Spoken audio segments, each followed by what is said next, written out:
Welcome to another episode of Lessons from the Cockpit, and I'm your host, Mark Hasera. For over 60 years, my passion has been aviation. I've wanted to learn everything there is about flying.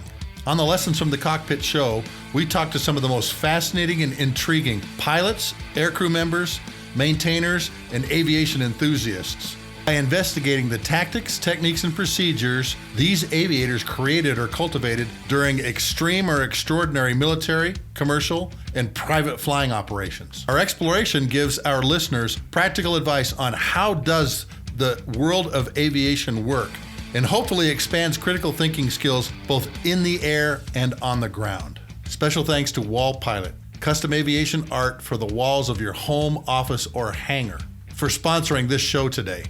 On today's show, we're going to talk to a former F-16 Viper pilot now flying for one of the major airlines as a captain on the Airbus A320s. But he also has a very interesting side hustle. You see, he owns an L-39 and teaches people how to recover from upset maneuvers in an airplane. In other words, maneuvers like spin recovery, unusual attitudes, and loss of flight. And his L-39 jet trainer is his classroom. So, grab an adult beverage of your choice, sit down, strap in, and let's begin the Lessons from the Cockpit show. Welcome, Mr. Fleischmann. How are you, brother? I am doing great today, Mark, and it's such a pleasure to be here with you. You know, you and I go back quite a while, and it's been a while since we've chatted, so it's nice to get caught up with you and just be in your presence. Great to hear your voice, buddy. So this is, thank you for extending this invitation to me. And yes, it's great to be with you, buddy. Hey, and thanks for being on the show, man. You've got a lot of aviation experience too. So this is going to be a lot of fun talking to you about what your lessons learned are and the stories behind them. And particularly teaching loss of flight controls. Yeah, that's going to be a fascinating piece too. Yeah, we can unpack that, at some point if you want to. For sure. I would love to chat with you about that. Why don't you talk to us about what are some of your lessons learned and the stories behind them? One of them you sent me was good judgment comes from experience and experience comes from bad judgment. Well, you're right, Mark. That, a little bit tongue in cheek. And how many times have we heard that though? You and I have heard that line how many times during our careers? Over and over and over again. Exactly. And we keep relearning that lesson, don't we? We do. We do. And a good aviator, the impact of that lesson is not lost on a good aviator. And then that's when growth occurs, or at least it should occur. Now, I love that statement because it's not unique to aviation, but it certainly does seem to apply over and over and over again in aviation. Good judgment comes from experience, and experience comes from bad judgment. And peel back some layers of that onion, I suppose, what it really means is the more reps you get, the more experience you're going to have. And assuming that you survive those reps, your experience bucket will grow. Hope to God that your experience bucket grows faster than your luck. And Mark, I think probably agree with me that one of the things that's painful sometimes about aviation, especially when you're a nugget and you're learning the rope, boy, you really do have to make mistakes for learning to occur. I've seen it over and over again. It was my own personal experience. And when I was an instructor in the Air Force, I certainly saw it with my students. And like you, when you get to be a good instructor, you can look across the briefing table at your student. You can tell them what mistakes they're going to make on this sortie. Yeah. Right? With really good accuracy. Right. And they're going to nod and they're going to process that. And then they're going to go out and make the mistakes. And then we're going to talk about it in the debrief. Right? Remember I told you about this? Right?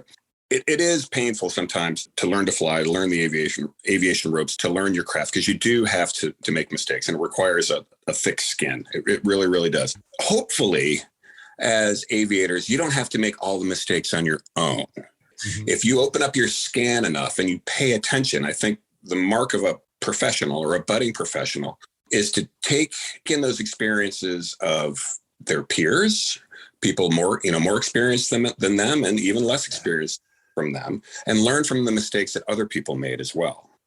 Process that and incorporate that into the fabric of who you are or who you want to be as an aviator. Certainly, we stand on the shoulders of giants. If you live long enough in the aviation community, you didn't get there by yourself, right? So hopefully you've been paying attention and more talented aviators than you. You accepted their mentorship. If you just pay attention and learn from other people's experiences, like I say, you can fold that into your own experience, and there's growth there. I'll tell you a great story to illustrate my point. Good judgment comes from experience, and experience comes from bad judgment. When I was a brand new lieutenant, my first operational F-16 squadron, I was going through MQT, mission qualification training, right? Fresh out of the RTU, was set up 2v2.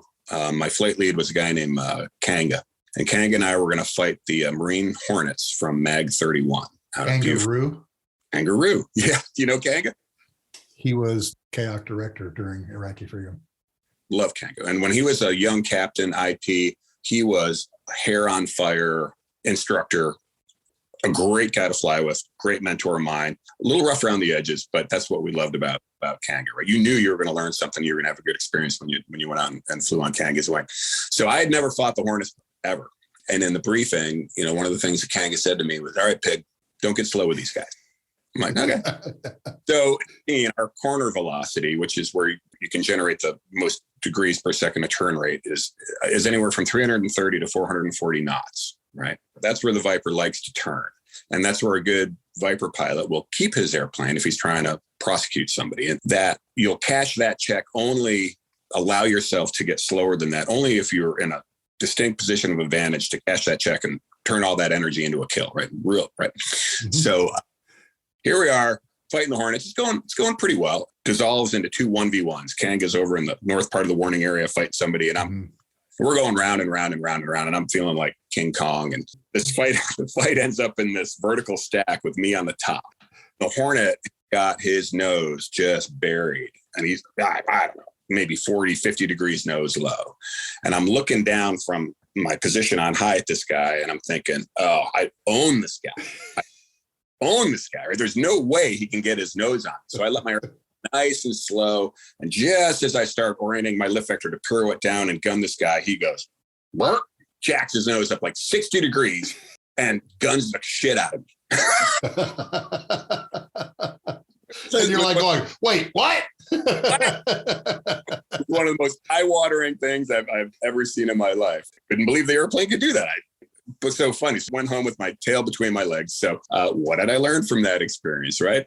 I learned some judgment because I had an experience was literally based on my bad judgment. I totally ignored what my IP had told me. I had totally forgotten everything that I had read up on in 3-1 on the Hornet, totally disregarded everything my other instructors have told me about fighting the Hornet. I literally got gunned, got hammered by this guy. And it was embarrassing, but I learned a very valuable lesson that day. I truly, truly did. So what did Kanga say to you in the debrief? Honestly, he didn't really have to say anything, but of course he couldn't resist. What did I tell you? That's on you, dude. Listen to me. You wouldn't have got gunned like that. What did I tell you? Don't get slow. Because he's watching my HUD tape, right? Yeah.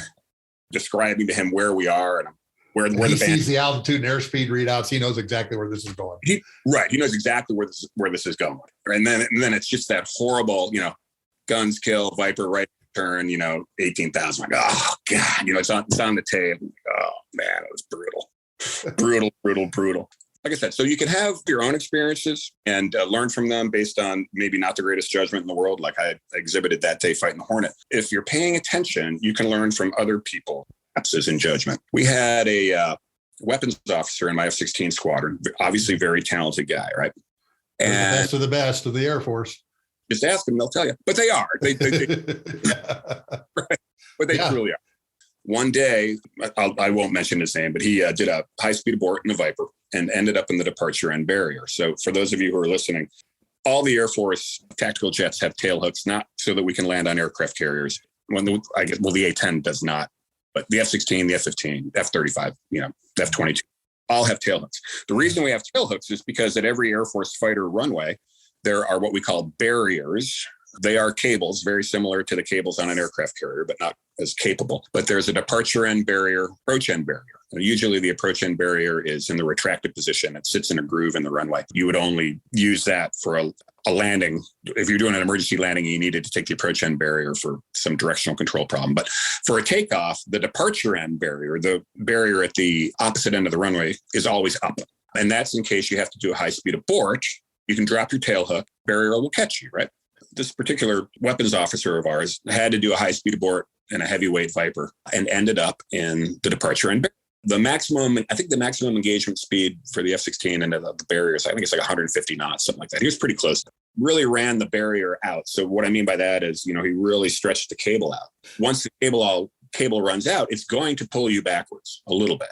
The procedure is to, once the barrier starts pulling you back, let it pull you back a little bit, but add a little power. Don't stand on the brakes, and certainly don't shut the engine down. And just sit there and wait for the barrier crew, the people that install and maintain the barriers, to come get you. They'll come get you out of the cable, right? They'll come out, get the cable off the hook and put your hook back up. And then depending on your situation, you may or may not be taxing. But at any rate, he ends up in the barrier, the cable runs out, and then he gets pulled backwards.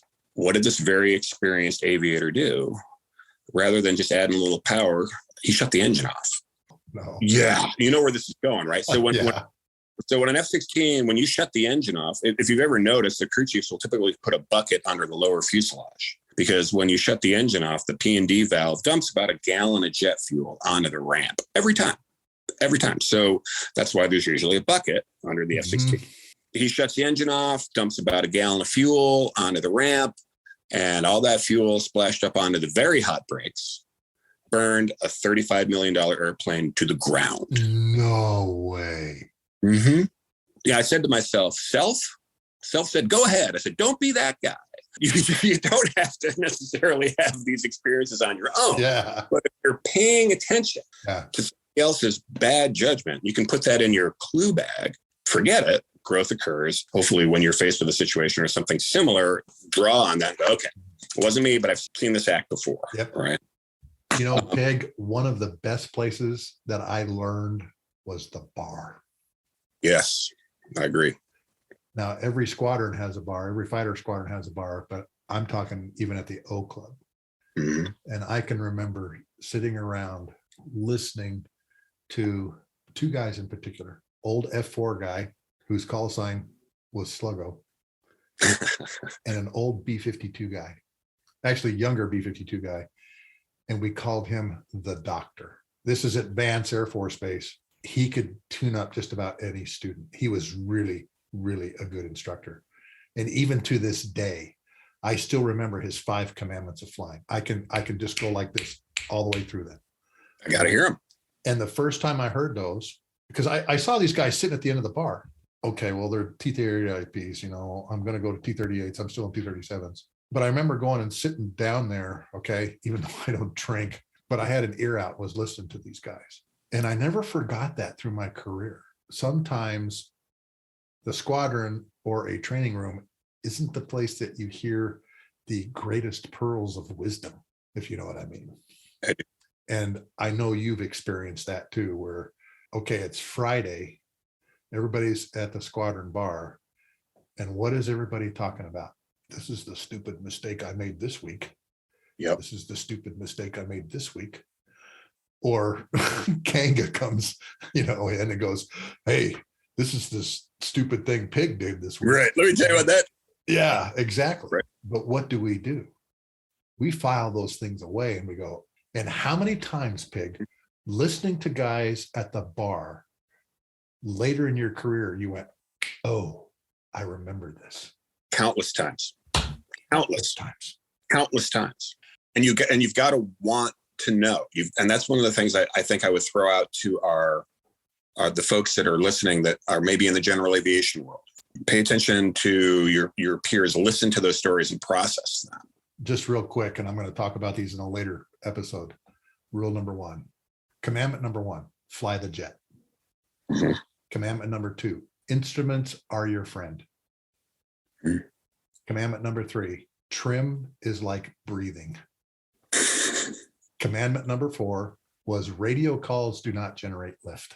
And commandment number 5 was, above all else, sound cool on the radio. I'd rather die than... Here was the thing, Pig. He had those behind him. Okay. The doctor, his name is Marcus Carlton. I wish I could find him. He's one of those guys that I would probably get tears in my eyes and get a lump in my throat if I ever saw him again, because he did change the way I fly.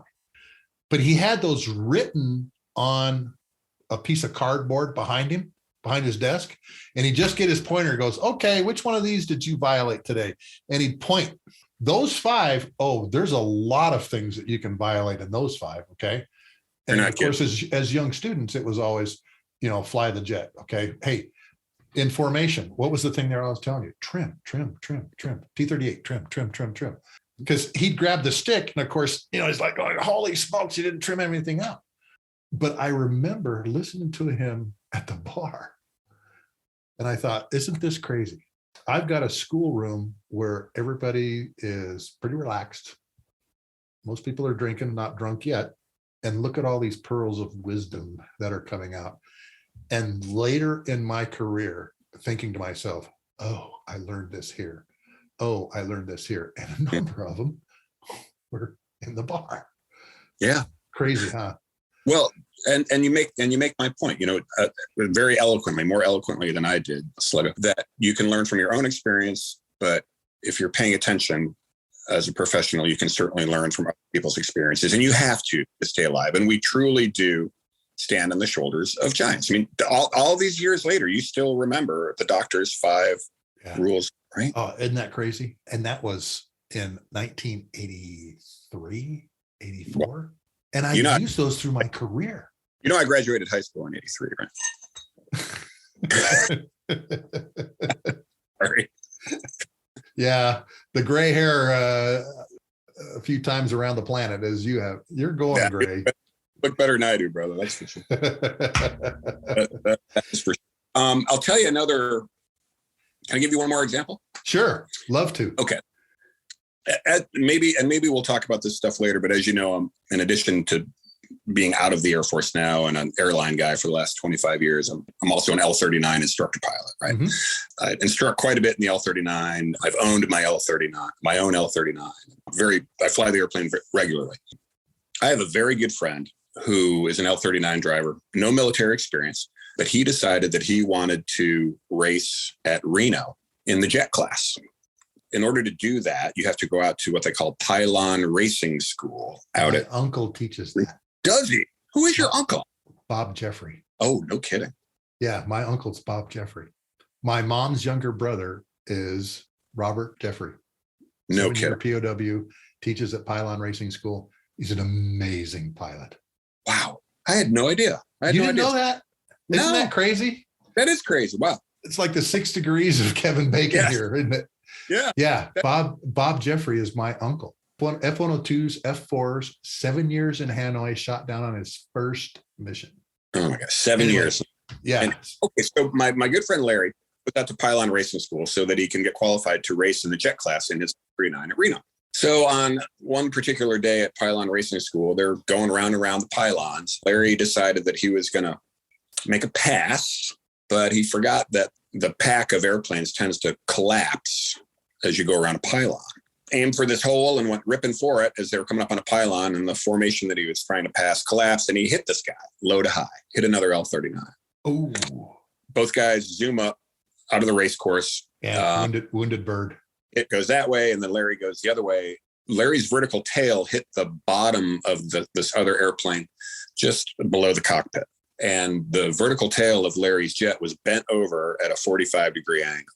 Oh man! Larry, decides he's going to do a controllability check, see if he can actually land this airplane.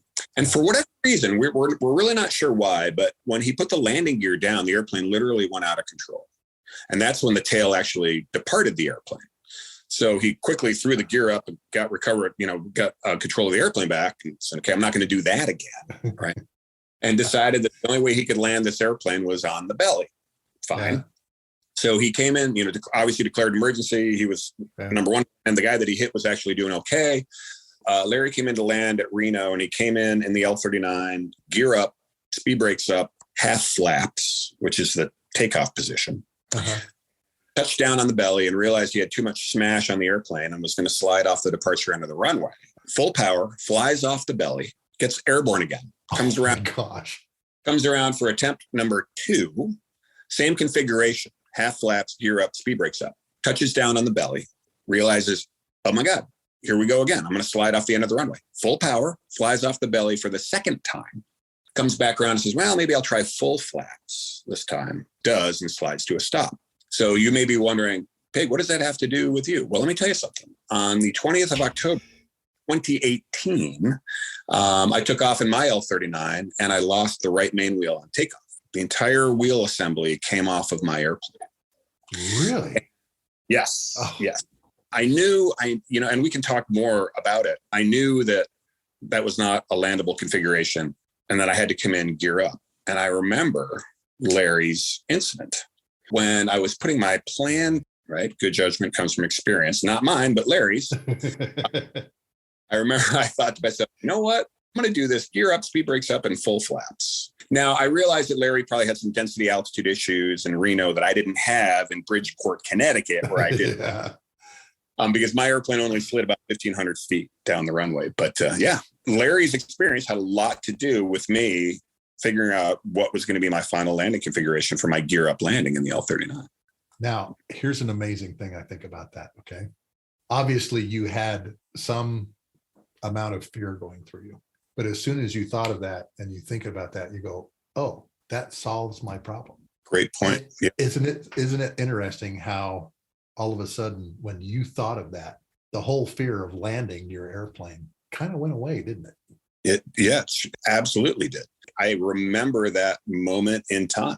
It was, I guess maybe the word epiphany isn't necessarily appropriate, but that's the closest word that I can come up with to describe feeling of relief.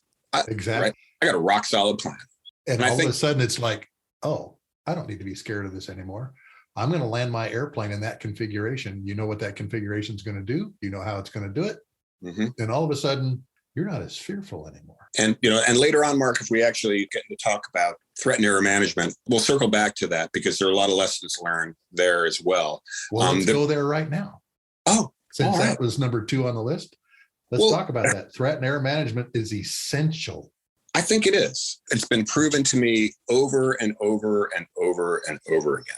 A couple different ways to frame threats. Every time you strap on an airplane, you are going to be faced with threats. The only way to not be faced with any threats is to not fly the airplane at all. Absolutely. As a fighter guy, the amount of threats that you face you almost can't get your head around all of them because there are certainly involved flying a single fighter, low to the ground, in formation, throw some weather in there. And then there are all kinds of things that are trying to kill you, from maybe your lack of proficiency to the ground to integrated air defense system. It just goes on and on. Yeah. Yeah. Right. So, and people wonder why we study so much. Right. Right. So in the fighter world, we spend a lot of time talking about threats. The ones that would typically rise to the surface are the ones that kill fighter guys most often. Running into each other, running into the ground, or getting shot by something due to a lack of SA or whatever. Before you step into any airplane, I think the mark of not even a professional, but a good experienced pilot, take into consideration the threats that they face on that particular day, right? The term threat and error management is telling because it's not threat and error elimination, because you are going to face threats, the known and anticipated threats, and then there are the unknown threats as well. So on any particular day, maybe the weather is a threat. Maybe there are reports of wind shear from previous airplanes on departure, right? Absolutely. When we manage those threats, you have to come up with a plan to manage those threats effectively. And if you don't, that's when bad things happen, right? That's when it's up in what we call an undesirable aircraft state, right? Mm-hmm. Hopefully you can recover from that. So many times I've seen threats are not anticipated and then properly managed. Again, that bad stuff happens. We spend a lot of time at the airline dealing with anticipated threats and how we're going to manage them through the flight. Because when you think about it, our SOP, our standard operating procedure at the airline, and it's not just the airline that I fly for, I think it's all of the major airlines, are so well developed that I can drop into the cockpit with a co-pilot I've never met before. And we can safely and effectively and professionally fly the airplane from point A to point B because because we have very well established SOPs, but we also have a culture of threat and error management. When we brief a flight, that is the very first thing that we brief. And as the captain, what I will do, it's just a technique and not a procedure, but I will let the first officer discuss the threats that he or she may have identified. I have to get some buy-in from them. I have them brief me before I even open. Right. What kind of threats are you seeing? What are you anticipating for this leg from, Chicago to Salt Lake today? Drill them down into buckets of environmental threats, personal threats, and technical threats. Right. So personal threats. Mark, how you doing today? Did you get a good night's sleep last night? Everything going okay at home? You good? You rested, you hydrated, you ready to be here? Yep, I'm good. All right. Yeah. All right. So environmental stuff. Let's talk about the weather. Let's talk about, I don't know, maybe it's snowing to beat the band in Chicago. That's a threat. We all saw what happened to Air Florida in DC because they didn't effectively manage that. Oh, yeah. Threat, Absolutely. Right? Managing threats and having a game plan to manage the threats that we anticipate and the threats that we are not anticipating is fundamental to safely operating an aircraft, right? So circling back to my L-39 gear up landing, that was an unanticipated threat. Right. I mean, nobody walks out to the airplane thinking, you know what, I'm going to bend some metal today. Right. No. Right. No. Everybody thinks it's going to go perfect. Every pilot thinks this flight's going to go perfect. However, to manage an unanticipated threat, you and I and people that were trained just like us have a framework to, in our mind, something that has been trained into us to manage those unanticipated threats, like an in-flight emergency. And as you know, what did they teach us? Maintain aircraft control, analyze the situation, take appropriate action, land as soon as conditions permit, right? That's in every book we read in the Air Force. It is. And that is a coping strategy to effectively manage a threat that pops up that you're not expecting. And that's exactly the formula that I used to come up with a plan to get that airplane back on the ground safely. Maintain aircraft control. Fly the jet, fly the jet, fly the jet. Yeah. No matter what. The first commandment of flying. Fly the jet. Fly the jet. Right. Somebody's got to be flying the airplane. Analyze the situation. Well, that was pretty easy. I had just taken off. It was full of fuel. And my engine was running fine. It was not a time critical emergency, right? So I had time to kind of work it out. Had good hydraulics, good electrics. Everything was fine. I was just missing a wheel. And I know from studying the Dash 1 of the L-39 that that's not a landable configuration with the gear down, right? Had to put the gear up to avoid a cartwheeling fireball. Once you take the appropriate action. Okay, into the checklist, quick review, gear up landing was certainly the appropriate response, and then land conditions permit. So that was an unanticipated threat that I had already come up with a plan to deal with at room temperature 1G on the ground before I ever strapped the airplane, right? And You've done it, right? Absolutely. Yep. And like you said, you don't anticipate that, okay? But why do we do takeoff data? It's to manage the risk, manage the threats, okay? If I lose an engine before this speed, this is what I'm going to do. If I lose an engine past that speed, this is what I'm going to do. Yep. It's the same thing. I'll add one more thing in here that I talk about risk management that I saw waning as I was leaving the Air Force, and that was real no fooling mission planning. All of the young guys are going, hey, Lieutenant Colonel Sluggo, why are you doing a chart? Why are you doing like a paper chart when we've got all of this electronics, got electric maps, got all this kind of stuff? And I said, okay, good point. Let's talk about that. Show me where on your electronic map it says my closest divert base is here. It'll take this much fuel on this heading. Oh, yeah, I guess it doesn't tell us that. Well, I can put it in the FMS. But if you have done that work before the wheels went up in the airplane, and you've got that in your mind, that if I'm at this air refueling airspace, my closest divert bait is this, it's this far away, and it's going to take this much fuel. And I always put the tower frequency on there too. It's one of those weapon school things. Totally get it. Yeah. That's managing threats. Yep. And error. And you and I have both diverted somewhere. Absolutely. And you and I already had an idea in our brains because the Air Force taught us this. Oh, if I'm at this spot, I go right there Oh, the other thing I put in there too was the TACAN channel. Yep. And I had lots of guys that would say, lots of young guys, aircraft commanders and co-pilots, why do you do all of this work? Mm-hmm. It's because I'm managing threats and error. If something happens in the airplane, something happens in the airplane. And you know what, Mark, and what you've done, and this is really cool. When you think about it, we can dovetail the first talking point. Good judgment comes from experience. Experience comes from bad judgment, and threat and error management, because they dovetail beautifully. Oh, yes, they do. Right. So, and that's your story really underscores that. I'll give you another example. When I fly with young co-pilots, brand new to the airplane, they're fresh out of the schoolhouse. We're going Chicago to San Diego, something like that. Weather's always beautiful in San Diego, right? Not so much in Chicago. And we've got a good airplane with no squawks. Ride's going to be great. I look at the fuel value, the arrival fuel in San Diego, and I say, you know what? I'm going to add 2,000 pounds to that. And the co-pilot will look at me and say, well, Captain, why? The weather's beautiful in San Diego. So let me tell you something. San Diego has one runway, right? Somebody's shutting down that one runway with a blown tire. Now we got to come up with a new plan. Fuel is your clock.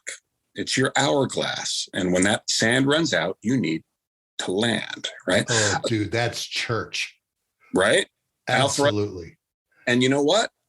I get some funny looks when I add fuel when I'm going to someplace with a lot of runways, even like Dallas. Captain, why did you throw 1,000 pounds on? And I tell them, well, you know what? Dallas has got a lot of runways. When I hit the final approach fix and my nose gear doesn't come down, it doesn't matter how many runways they have, because we're going to need some time to sort that out. Yep. Right. So if my dispatcher has planned me with an hour's fuel, landing with an hour's worth of fuel, okay, that's great. I might want a little more sand in my hourglass so I can figure that out, because I might need to go somewhere else. You just don't know. And so that's a judgment call from experience that I've had in my life. And I'm also managing, what could be managing an unknown threat, but certainly not out of the realm of possibility. Right. And again, I spent a lot of time waiting around in general aviation in my L-39 world. And I encounter all different caliber of pilot, great pilots and not so great pilots. These are the kinds of things that I like to preach to them, because they've never had exposure to this. A lot of them haven't. A lot of them haven't. Yeah, absolutely. So, and you know what, Pig? I used to do the same exact thing in the tanker. Our model burns, our rule of thumb was 10,000 pounds an hour. And there was numerous times when I was flying in the Pacific at Kadena, where I'd say, I want you to put 20 extra 1,000 pounds on today for our flight tomorrow. Why do you want to do that? Have you guys looked at the weather? Right.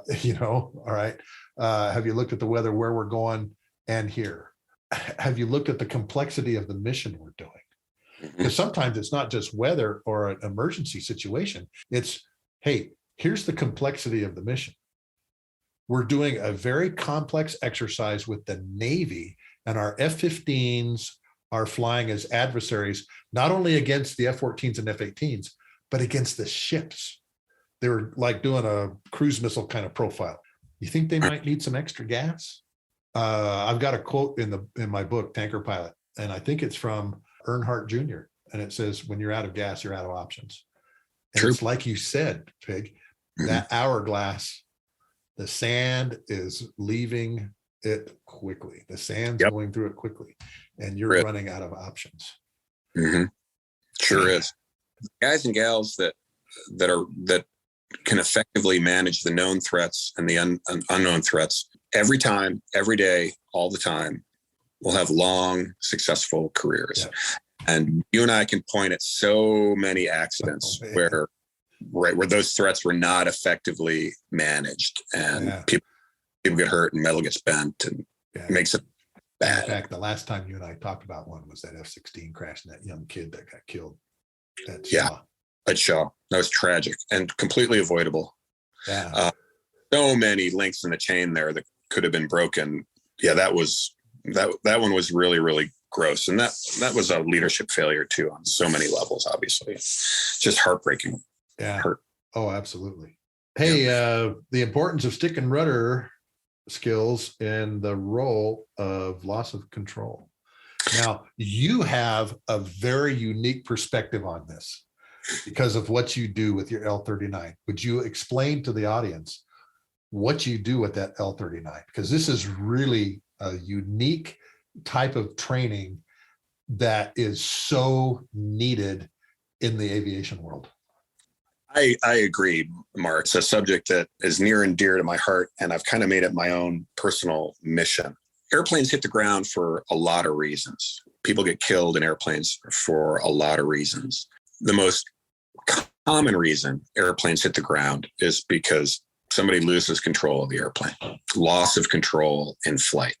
We typically kill 2,000 people every decade, and not only in the commercial sector, but also in the general aviation sector, 4,000 people every 10 years from loss of control in flight. It is far and away the number one reason for fatalities and hull losses worldwide in aviation. The other runners up, controlled flight into terrain, midair collision, we've been able to beat those back pretty effectively with incorporation of technology into the airplanes. The controlled flight into terrain, CFIT, we've really mitigated that through some advanced systems like JIPWIZ and enhanced JIPWIZ. The midair collision potential in very crowded airspace and up in RVSM airspace, we're reduced vertical separation minimums, where we're now only 1,000 feet between opposing flight levels. We've been able to mitigate that risk through TCAS, traffic collision. There's some technology that we've applied to the lower hanging fruit to mitigate those causes of hull losses. But loss of control in flight, and I'll talk about GCAS here in a little bit because there's some promise to that. There is no technology that we can incorporate into the airplanes right now off the shelf to mitigate this. It is literally a stick and rudder problem. And I first became aware of it when I got to the airline. Prior to the airline, I was wading around in the fighter, and there is no such thing as an unusual attitude to a fighter pilot, right? Yeah. We're trained in all attitude maneuvering. We do it all the time.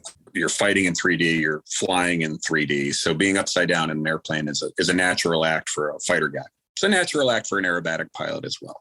But when I got to the airline and I was included in a peer group, had folks with all kinds of experience, corporate pilots, regional airline pilots, freight pilots, whatever. Most of these guys and gals have never been beyond 30 degrees of bank in their flying career. And these are 3,000, 4,000, 5,000 hour pilots. Isn't that amazing? It's amazing? It's incredible. And especially when you consider the fact that absolutely every airplane on God's green earth will fly just fine upside down. And we are out in the simulator every 9 months. And there's always a period of our sim training where we will do upset or unusual attitude profiles, where the airplane literally gets rolled upside down by wake turbulence or an aircraft malfunction, something like that. And I was really shocked at how poorly my peers performed. Eye-wateringly bad sometimes, right? To the point where we'd have to stop the sim before we hit the ground. And these were experienced professionals with great flying resumes, right? I began to notice that a lot of my peers were really missing an arrow in their quiver. And then I started to do some research, and that's when I found out just how profound the problem was, how often airplanes hit the ground for this. So I thought, you know what, we can do something about this. I had been flying the L-39 for a little while. I decided that this would be the perfect airborne classroom to teach jet operators how to recover an airplane that is lost, that's out of control in flight, right? The L-39, it's a very robust airplane. For those who aren't familiar, it's built in the Czech Republic. It was built for the Warsaw Pact. It was their T-38, essentially. But it's a single engine jet, non-afterburning, very robust airframe. It's a +8 -3G airframe, pressurized. It's got an APU. It's a wonderful airplane. It's incredibly reliable and very, very rugged. And it would, in my mind, was the perfect airplane to teach jet operators how to recover an airplane that is out of control. So put a syllabus together, and just by happenstance, I got hooked up with the folks at Eclipse Aviation. Eclipse manufactured the Eclipse 500 and the Eclipse 550, very light jets. The FAA mandated that anybody that goes through Eclipse type rating training had to have some upset training experience because it's a single pilot airplane. And a lot of the folks who were buying these airplanes were upgrading from, twins, whether it's a Bonanza or or a Navajo or something like that. So this was their first, and there are some handling characteristics that are a lot different. I thought the FAA made a rare good decision to mandate jet upset training for the Eclipse type rating. So I ended up writing their syllabus and was a provider, and still am, the jet upset training for the Eclipse. When I started Acrojet, that was my mission. One pilot at a time, we're going to fix this problem.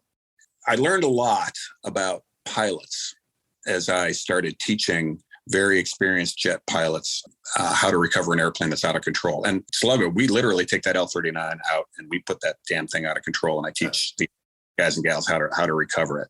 But I was, one of the things I learned about pilots is, we've all got sizable egos, some more than others. I had to tread lightly around the subject. When I've got a 6,000-hour Gulfstream pilot sitting across from me who may or may not want to be there, his chief pilot or his VP of flight ops said, we're all doing this training, right, to fly for 2 days with me. They may not want to be there, and they certainly don't want to hear that maybe they're not the greatest pilot in the world, and that this military guy sitting across the table from them might be able to teach them something, right? I'm not kidding you. Probably 4 out of 7 times when I'm briefing the students, and they get a fair amount of academics up front, right? It's kind of highbrow academics, about 4 hours of academics before we even strap on the airplane.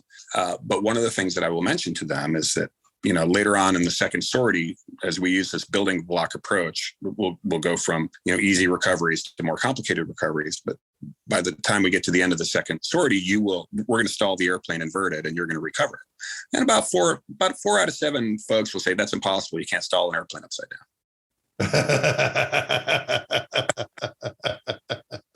I say, oh, really?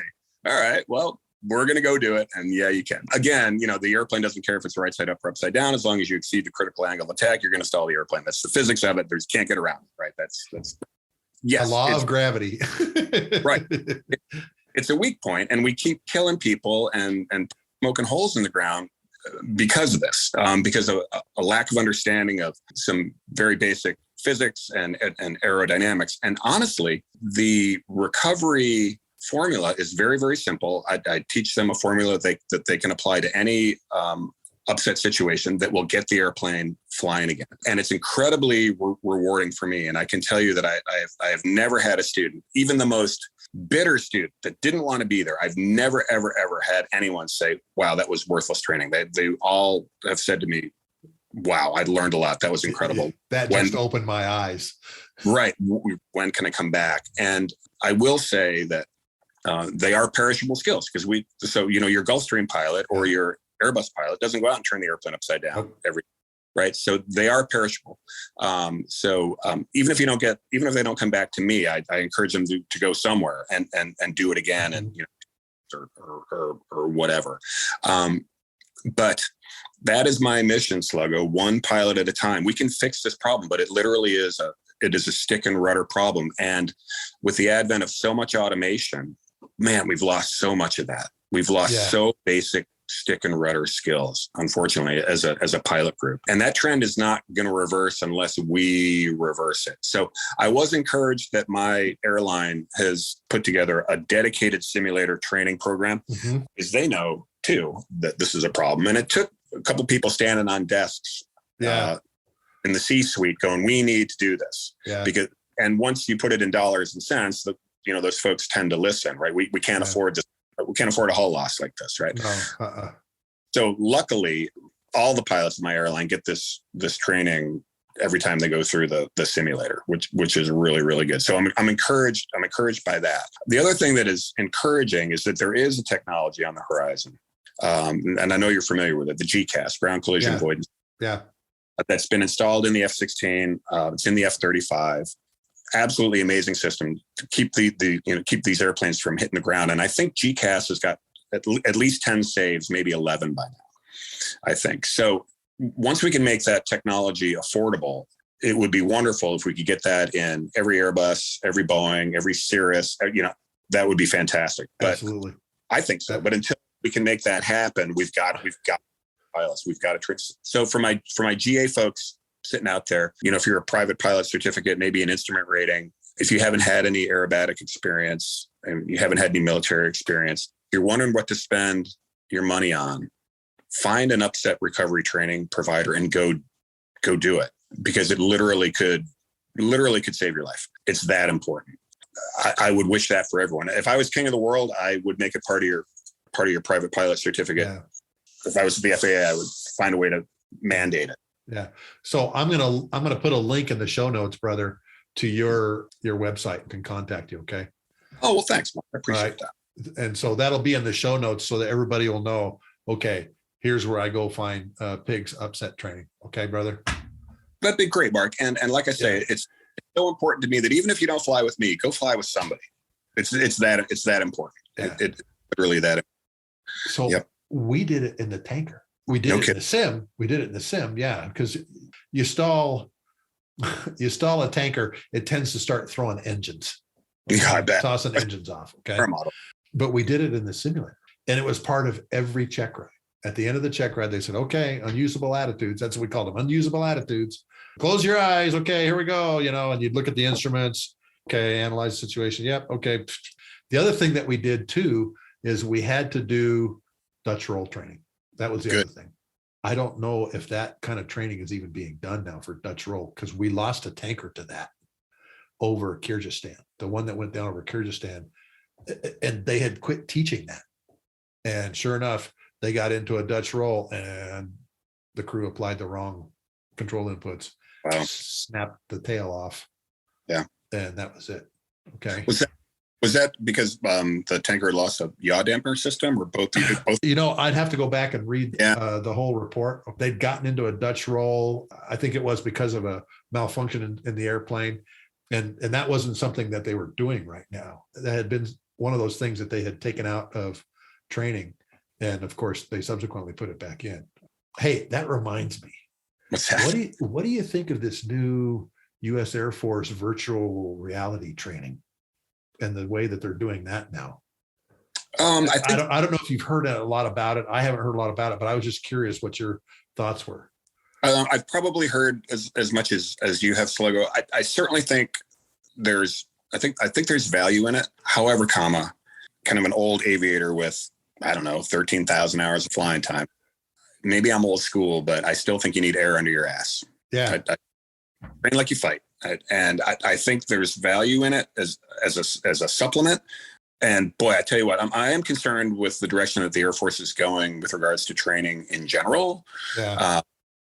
I get land-based for this, but they've stopped doing formation landings in the T-38. Yeah. And I think that's short-sighted. I think that's a mistake.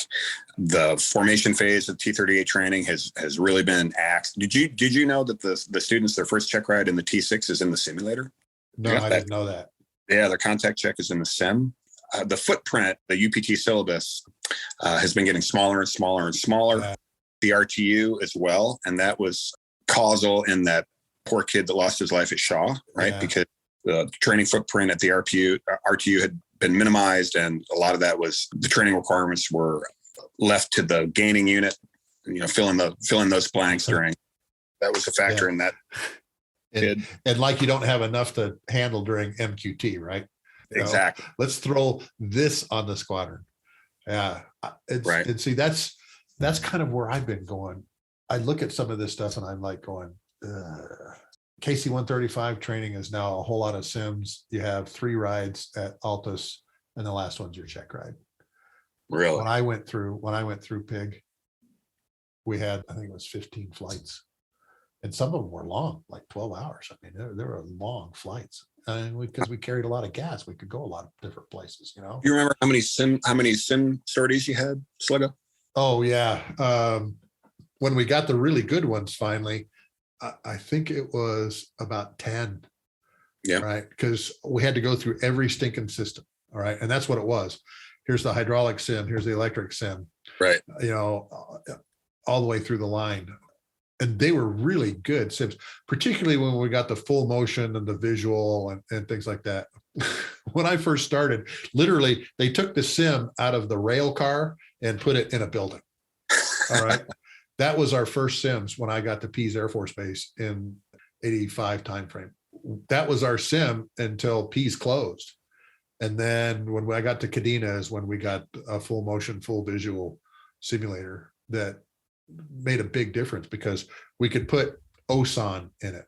for instance, there's a lot of issues that a tanker has to think about going into OSAN. One of them was that stupid painted runway. Right. Because you get down to it and you go, okay, where is it? Yeah, it's right there. Okay.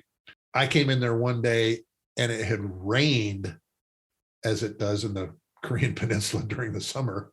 And I hydroplaned the airplane. Wow. Pig, you could feel the airplane lift up off of its wheels when we went through a puddle. And I'm flying in an airplane that weighs, 165, 175,000 pounds. And the whole airplane lifted up off of its wheels and went about 20 degrees sideways. And no reverse either, right? No, we don't have any reverse thrust. And this was in an R model too.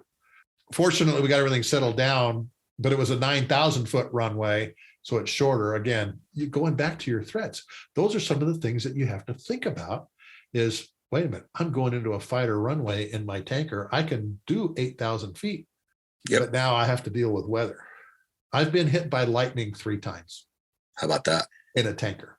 Once was over the Korean Peninsula, twice going to Guam on a typhoon evac because we didn't have any place to shove the airplanes into. Believe me, getting hit by lightning does not get any more thrilling with repetition. No. Okay. And it's about to happen because you see St. Elmo's fire on the windshield, okay? And you're like going, we got to get out of here, okay? And I didn't move fast enough. Yeah. So, again, those are some of the planning factors. Again, back to what you're thinking and what you were talking about, threats and error management. Right. So able to identify those threats and ahead, the known threats and come up with a plan to mitigate.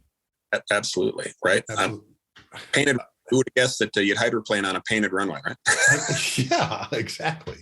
And when I remember coming down to the runway, Pig, and I'm like going, okay, I know it's there, mid-afternoon. Okay. They don't have any of the lights on, but it was like sandy brown and green. And you're like going, okay, it's there somewhere. There it is. Okay. Now that it was pretty shocking.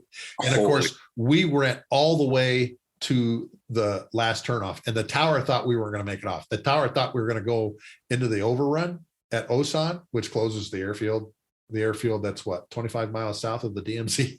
Yep. Yeah. Yep. That will get your name up in lights. Yeah. That's right. And we got it stopped, and literally I turned off right there on the taxiway there, and just crazy. Hey, next target. How does Pig plan for a no-fly zone? Wow. Well, boy, if you're asking Pig to plan a no-fly zone, but you have done Southern Watch, maybe Northern Watch. Okay, so you have flown no-fly zone kind of things, and I want to add to it too. You didn't only fly no-fly zone, but you flew no drive too, if I remember right. Oh yeah. Okay, so now the threats have kind of changed and the air management has kind of changed because now you got somebody that may be shooting at you, not only in the air, but from the ground. You bet. So, so how do you get your head around that? Right. So I guess good intel on the battle space obviously is critical. Like we always say, intel is the last to know, right? Yeah, exactly. having a God's eye view of the battle space and what the situation in the air and the situation on the ground is, and how fluid it is, and what direction it may go as well too is huge. And then having the proper assets in place, right? Do we even have assets to enforce and prosecute a no-fly zone? And then working big to small. Once you understand the air battle space and the situation on the ground, you've got assets in place. All right, so how do we effectively manage this no-fly zone, or for starters, where are we going to position our high-value assets, our tankers, our AWACS, or all that stuff for to keep that balloon inflated 24/7, and then what are your kinetic assets going to do? How are they going to be positioned? Are we going to sweep? We're going to cap? Is it a zone defense? How critical is rules of engagement in something like this? Huge. Your right? Commit criteria on anything that's flying, anything that's on the ground. And the reason I bring this up is because now we're hearing in the news, let's do a no-fly zone for Ukraine. And I want my listeners to understand this is a very complex problem, because if you misstep here, if your threat and air management has a misstep, you can start a war. Yes. Yeah. It's funny, that you mentioned that, because when I was over in Saudi and we were doing Southern Watch, I think I told this story to the ramp check guys as well. So forgive me. It was Dave Rue again. Kang and I were up in a cap, rolling the Southern no-fly zone, and AWACS committed us out of the cap on a climbing fast flyer that had taken off in the fly zone over Iraq and was heading for the 32nd parallel going super. So we ramped out of the cap. And at the time, the F-16 did not have a quote unquote reliable electronic identification system on the airplane. We didn't have an IFF interrogator. We had some other systems on the airplane that we could use, but they weren't recognized within the ROE as a valid way to ident an unidentified aircraft. AWACS was not getting an ID on it either, but didn't take a rocket scientist to figure out that this guy that was going supersonic for the border was probably a tactical asset, right? Yeah, yeah. Right. Yeah, his ground speed readout is like 1,245 knots. He might be a tactical asset. Yeah, he might be a tactical airplane. So hanging out out of the cap, and we ramped down, and now we're going super to try to catch this guy. And you mentioned ROE. Well, we had no way of electronically IDing this guy, and AWACS was not giving us an ID either. So that drove us into a VID scenario. And the way Kang and I had briefed that was that Kang was the flight lead, so he would run the intercept. I dropped into about a 10-mile trail on Kanga, and my job was to watch this intercept unfold, and I was the shooter. Pretty nice at Kanga to offer that up. Right. Tactically sound decision, which I appreciate. So, so Kanga had the hammer on EID in this airplane. So as he's running the intercept, this guy's still screaming for the border. I pump back to 10-mile trail, and I'm watching this whole intercept unfold. And I didn't take a lock yet on this guy, but I was watching him. And then at prescribed range, I took a lock on him, and I had the AMRAAM called up. And what I was waiting for was Kanga to dust him off and make a declaration, right? Yeah. So if he dusts this guy off and goes ID hostile, then I just double check I've got the right guy locked, not too hard. Yeah. And then I, schwack this guy. So as we're running this intercept, I'm watching this whole thing happen. We're talking AWACS, we're talking Kanga, we're talking back and forth. We've got a good solid tactical plan. And that's when the guy started turning north again.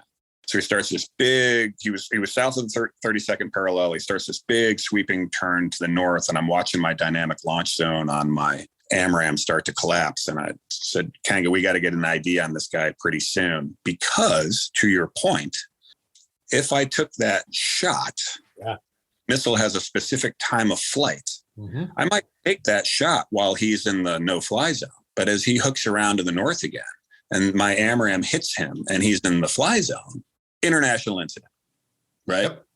Yep. Huge. Just where that wreckage falls, on what side of the parallel, incredibly important, right? So long story short, this intrepid Iraqi pilot lived to fly another day, because we were not in a position to get that VID before he crossed back north on the 32nd parallel. And to this day, I wonder if he really knows how close he came to dying that afternoon. Yeah. Isn't that amazing? Probably not. That would have been the first AMRAAM kill for the Air Force ever. 2 weeks later, Gary North got the first one. Oh, is that right? 14 days later? Yep. Nordo pops that guy?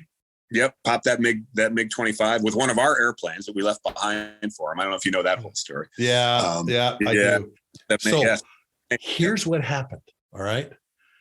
Nordo, Gary North was the ops group commander at Massawa at the time. And we had deployed to Alaska for one of they call it Red Flag Alaska at the time. Okay. Yep. They called it Cope Thunder then, remember? Because they had moved it from the Philippines up. And the night before, Pig, the fire alarms go off in all the rooms. We've broken crew rest. So nobody can fly at like 3:00 in the morning.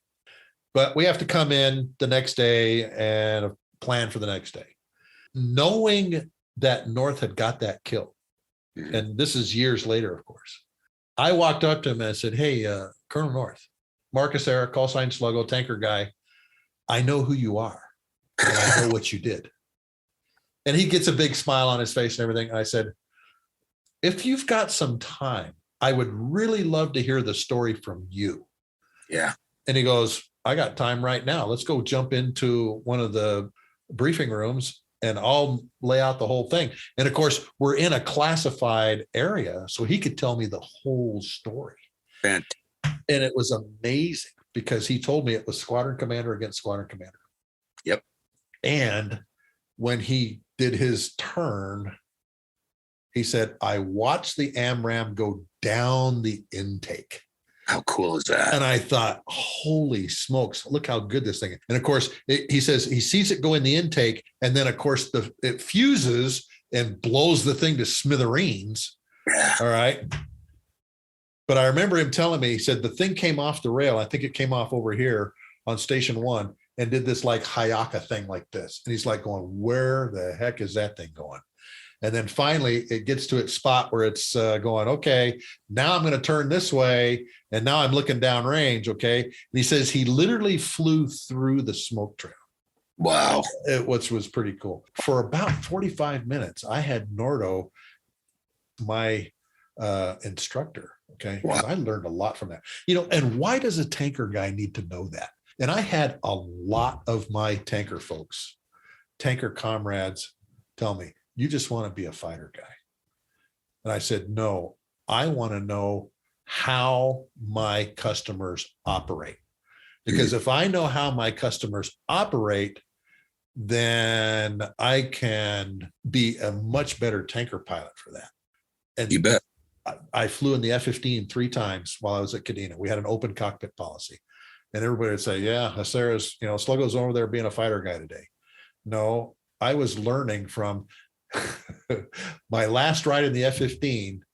That guy is now the 4-star at PACAF, Cruiser Wilsbach. Oh, no kid. Yeah. Great guy. Yeah. Awesome. Great guy. Cruisers, Ken Wilsbach, great guy. And my last ride was with him. Okay. And I learned a whole bunch of new terms, knew how critical gas was. For our audience, tell our audience how much gas you carry, how much gas you use at tactical speeds, and how much you use in afterburner, because it'll shock everybody. Oh, God. Well, it kind of depends on the profile, right? If it's a high-low or whatever.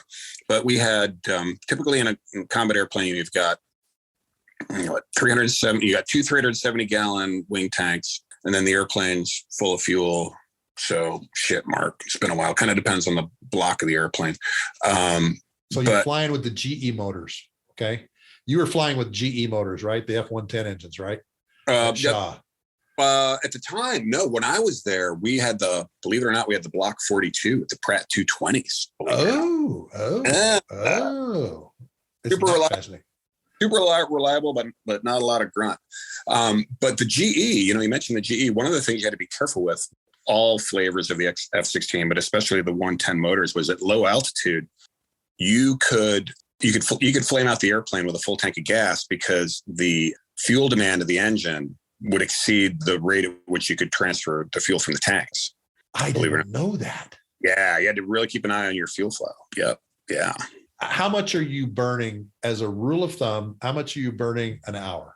Oh, God. Just as a rule of thumb, if you can remember. What do you think? 3,000, 35? Yeah, more than that. Yeah, probably 35, 37. Okay.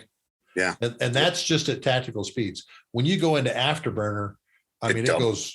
Yeah. Okay. Right. It doubled. It doubled. So that's why obviously the tanker assets were so important to us, and we would do a pre-strike and a post-strike tank every time, right? Every. And one of the things that I think folks might not realize is, why does a fighter need afterburner? Well, a couple reasons, but the main reason, at least in the F-16, was to get these heavy warloads off the runway. Yeah. That's the main reason. And then an added benefit is being able to go super when you get gobs of speed real fast. Right. To get the airplane to accelerate quickly. And at the time, nothing would out-accelerate the F-16. I think that's probably not the case anymore with the F-35.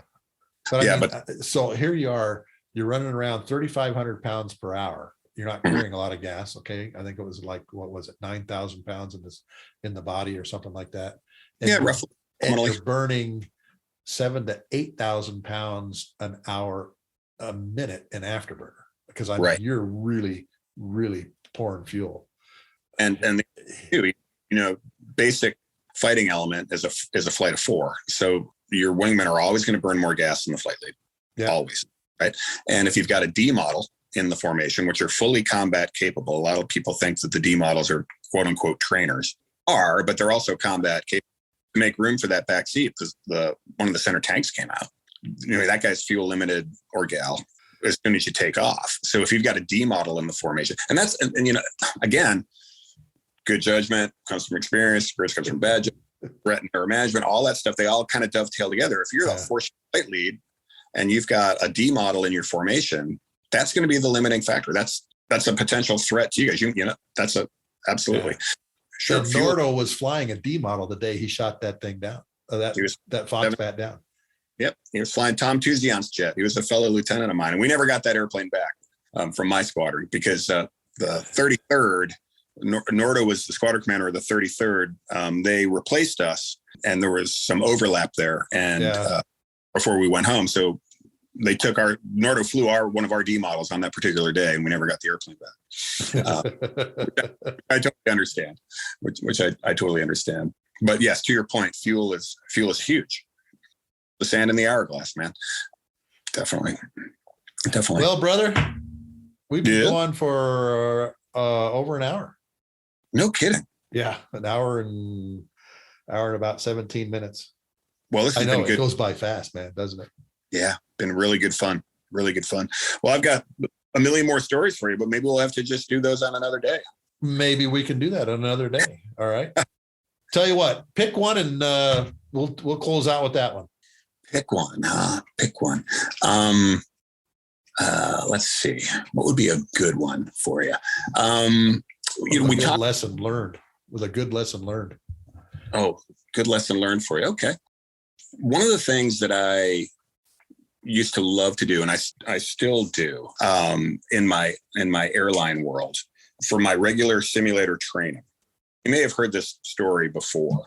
Typically, everybody always wants to get out of the simulator early.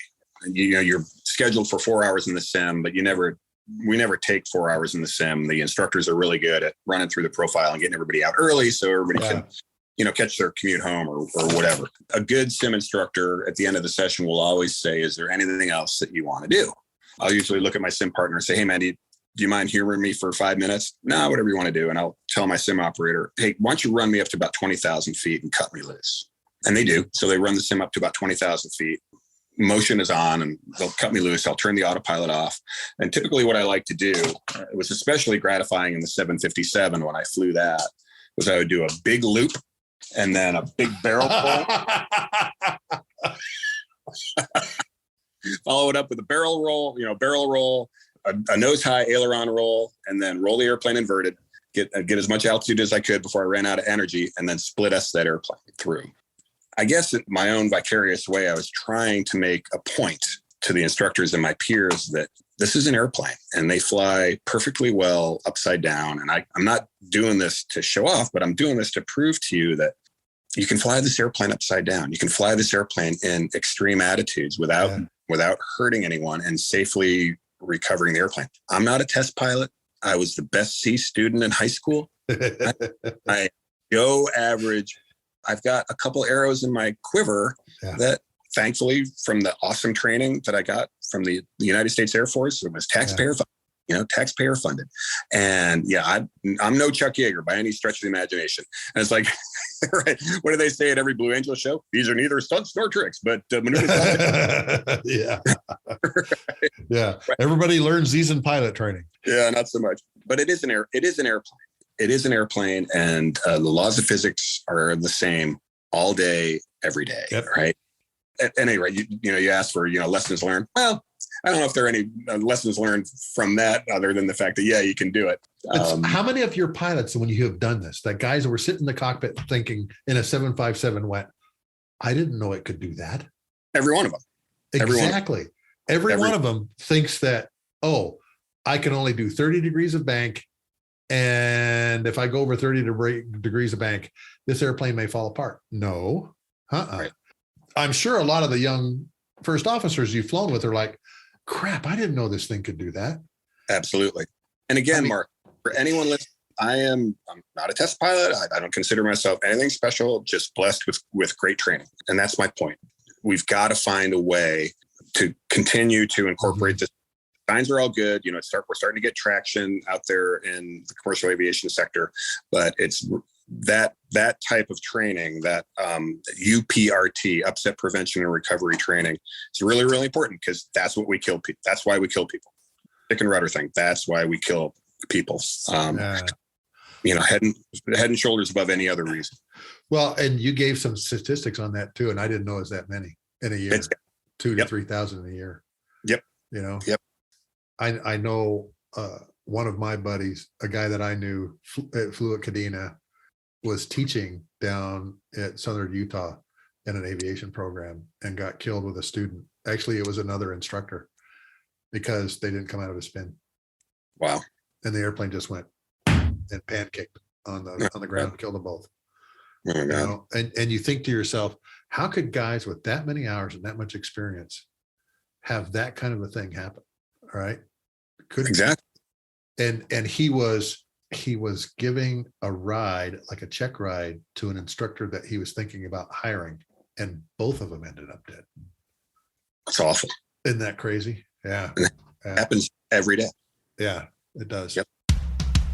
I hope you've enjoyed this episode with Captain Pete Pig Fleischmann, and hearing his lessons learned, and also flying in his L-39 and what he teaches people. If flying in a fighter jet trainer is on your bucket list, or you want to go through some upset recovery training, I have a link below in the show notes to Acrojet, which Pig runs.